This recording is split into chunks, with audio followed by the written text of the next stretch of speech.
All right, welcome back to Secular. We're joined by our senior advisor for foreign policy and national security, Ric Grenell, who's traveling in Serbia. I'll ask about that in a minute, but I want to talk, Rick, first about these unprecedented protests that we're seeing in China.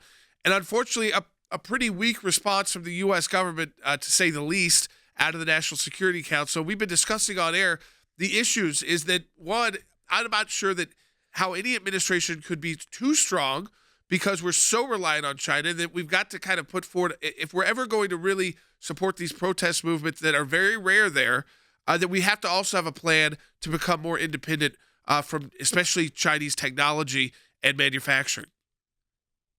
Yeah, and let's also add the incredible COVID concerns that our intelligence agencies have been very clear that COVID originated in Wuhan, China, and that the Chinese scrambled to cover it up and really wreaked havoc on the world. We should never forget that because of what the secrecy of the Communist Party of China has done to the world economy.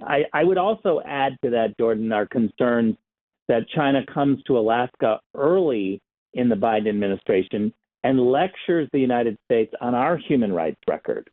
Here is a country that systematically denies basic human rights to its people, lecturing us on American soil, and the Biden administration was incredibly weak. So this is now a pattern where the Biden administration is very nervous about standing up to China for some reason. I'll add one more.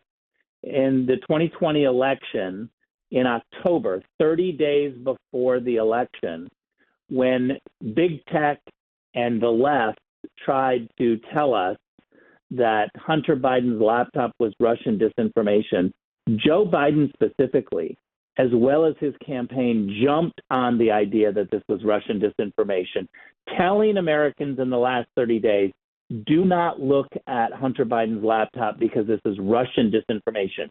They knew it wasn't. They knew that that laptop had very troubling information about the Biden family's relationship, economic relationship with China, and yet they told Americans to look away during the election. And now we know, it's been confirmed by every media outlet, it's real, it's true, that these emails, the back and forth, the exchanges, the business that was being done, that yes, that this is the Biden family relies heavily on China to fund their lifestyle and to fund the entire family's lifestyle when they're inside and outside of government. Hunter's kind of like the front person for that, but he's distributing the money amongst the entire family. Yeah, I think there is some. We've talked about this before. There's a vision of Hunter Biden. I think a lot of us have, which is this sort of almost Roger Clinton sort of bumbling person with drug problems, all this stuff. But you don't think of him as what he kind of more is, which, as you said, was yes, obviously he has his demons, as we very well have been well accounted for. But this was a guy doing very high level business dealings with countries and with a lot of different businesses and getting them involved in things, again, to essentially be that person who was the front man for the Biden family to make sure that everyone's pockets were full and a lot of pressure was on him. So it is interesting to see the way the media maybe perceives it. I look at it a little differently. I don't look at it as again, in that sort of buffoonery way. I look at it as a guy who's a very high level working on some very shady business.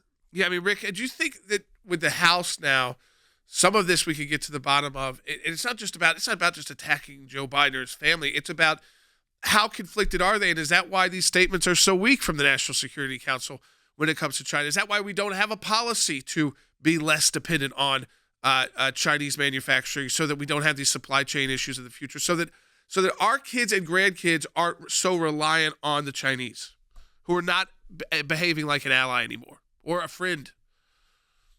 Well, look, I think the reality is we need Congress to get to the bottom of why Joe Biden and his administration are afraid to stand up to China. We see multiple situations, examples, where they're afraid to stand up to China. Let's also remember, to every single person listening to this broadcast, that you were told that you're a conspiracy theorist if you said Hunter Biden's laptop was real.